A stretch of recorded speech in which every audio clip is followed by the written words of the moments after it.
Cynthia Nixon being herself and standing up for Gaza and going on a hunger strike for them and speaking up against the oppressors and speaking up the truth. I am the mother of 2 Jewish children whose grandparents are Holocaust survivors.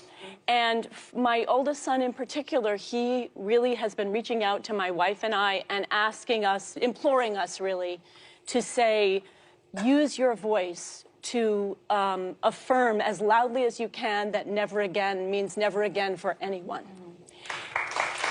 And in the last very short 8 weeks, we've seen the deaths of over 16,000 civilians, Palestinians in Gaza, which include over 7,000 children. And to put that in some kind of a context, that is more civilians than were killed by the U.S. and its allies in almost 20 years of war in Afghanistan. And the images coming out of Gaza, the children who have no water, who have no food, who have no homes, who have no shelter of any kind, weeping over the bodies of their slain parents.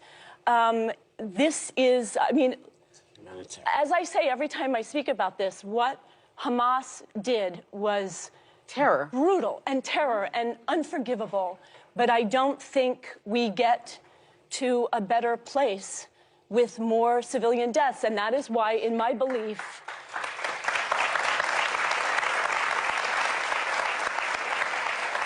we need a permanent ceasefire right now. We need a permanent ceasefire to finally bring all the hostages. Well, shouldn't Hamas release them all and they might get a ceasefire? We were seeing them released.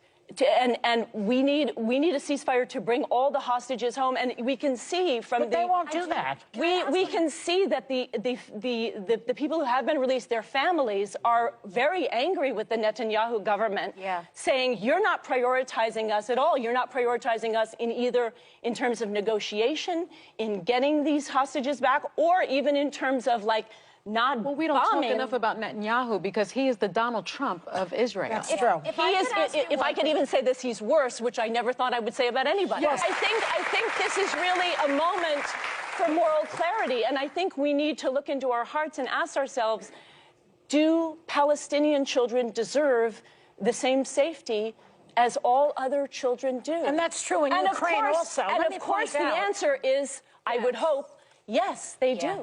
Well, we have to talk about atrocities around the world, because this is happening in Ukraine also. Those children are being killed. And in the Congo and all the other, all children need to be. But I will say this one thing, that the amount of children who have been killed, Palestinian children who have been killed, women.